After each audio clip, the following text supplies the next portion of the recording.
आज 2020 का द्वितीय कार्यकाल आरंभ करने जा रही हूँ। आज आप व्याकरण पढ़ेंगे, हिंदी व्याकरण। अभी तक आपने पाठ 4 तक लिंग, जिसमें पाठ 4 में लिंग है, लिंग तक पढ़ा है। अब इससे आगे आज पाठ 5 पढ़ेंगे।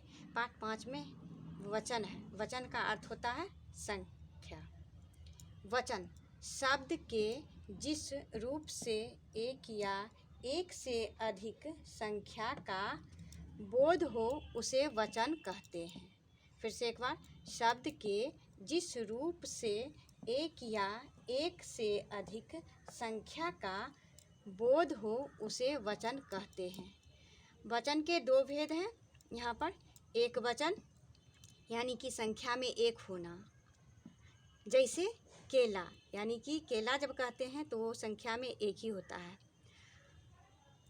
लड़का यानी कि एक लड़का, किताब यानी कि एक किताब। अब यहाँ है दूसरा रूप, इसका है बहुवचन। बहुवचन यानी कि संख्या में एक से अधिक का बोध होना। जैसे केला एक है तो हम केला का बहुवचन कहेंगे केले। केला का बहुवचन होगा केले। लड़का, लड़के, लड़कियाँ, लड़की, लड़कियाँ इत्यादि। अब है आप यहाँ पर वचन संबंधी विशेष बातें। अब वचन संबंधी विशेष बातें से अवगत हुई। यहाँ पर है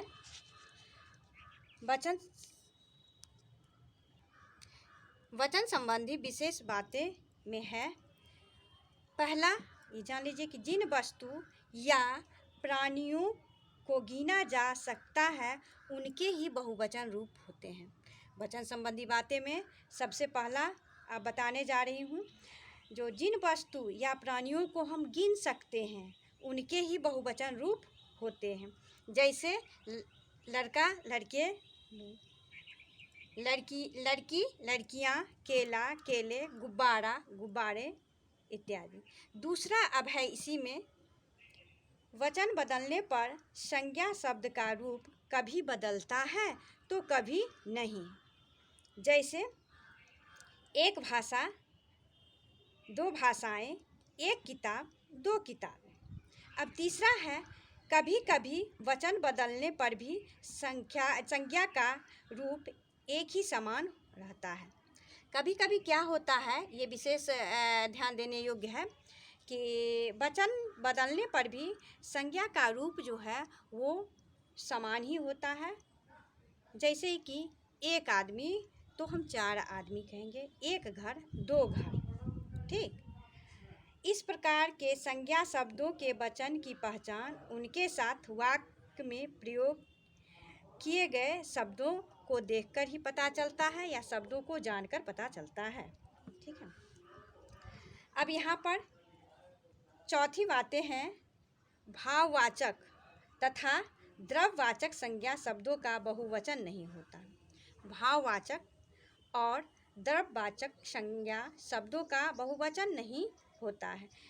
जैसे एक पानी, 2 पानी का प्रयोग हम नहीं कर सकते हैं, क्योंकि पानी जो है वो द्रव्यवाचक संज्ञा में आता है। इसी प्रकार है भाववाचक संज्ञा में, जैसे कि दुख है, दुख जो है भाव को प्रकट करना होता है, तो दुख, सुख, ये जो है एक दुख, 2 दुख भी ठीक नहीं होता है, ये गलत हो जाएगा। जिन संज्ञा शब्दों को गिना नहीं जा सकता है उनका बहुवचन भी नहीं होता है। जिनको हम गिन नहीं सकते हैं, जैसे हम चावल को गिन नहीं सकते हैं तो उसका जो है बहुवचन नहीं होता है, बस बल्कि ज़्यादा में अधिक होने पर भी उसको हम चावल ही कहेंगे इत्यादि। अब है यहाँ पर कारक चिन्हों के साथ संज्ञा का बहुवचन प्रयोग। अब है कारक चिन्हों के साथ जो होता है संज्ञा का प्रयोग।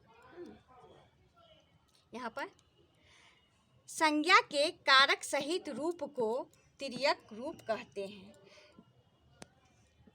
जैसे बात, बातें और बातों में।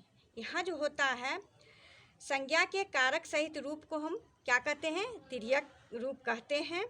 जैसे एक वचन में हो गया बात, बात जो है एक वचन, बातें बहुवचन, और बातों में जो है यहाँ पर कारक चिन्ह है। इसीलिए इसके रूप को हम तिर्यक रूप कहते हैं। संबोधन की तरह अब है कारक चिन्ह में, अब तीसरा है संबोधन की तरह जब संज्ञा शब्दों का प्रयोग होता है तो उसमें तथा बहुवचन रूप में अंतर होता है। संबोधन में जैसे बच्चों, किताबें निकालो, और बहुवचन में हम इसका संबोधन इस तरह से करते हैं कि बच्चों ने किताबें निकाली। अब है आदर देने के लिए बहुवचन का प्रयोग। हाँ, कोई भी जो सम्मानीय है व्यक्ति है तो उसको हम आदर देने के लिए एक वचन में रहते हुए भी हम उसको आदर देने के लिए बहुवचन का ही प्रयोग करते हैं। जैसे कि शिक्षक पढ़ा रहा है, अगर हम करते हैं तो वो गलत हो जाता है, क्योंकि शिक्षक जो है आदरणीय आदर के पात्र हैं। इसीलिए हम कहेंगे यहाँ पर शिक्षक पढ़ा रहे हैं, प्रधानाचार्य जी भाषण दे रहे हैं। तो आदर देने के लिए एक वचन होते हुए भी, यहाँ देखिए आदर देने के लिए एक वचन होते हुए भी हम बहुवचन का प्रयोग करते हैं। ठीक, अब है वचन का विशेषण पर प्रभाव। वचन का विशेषण पर प्रभाव अब है वचन जो है में, जैसे कि मीठा शब्द जो है यहाँ पर मीठा एक वचन है, लेकिन जब हम इसको जैसे मीठा से बहुवचन बनाते हैं तो उसका मीठे हो जाता है। जैसे कि आम मीठा है, आम मीठा है तो फिर उसका बहुवचन रूप इस तरह से होगा कि आम मीठे हैं। धन्यवाद।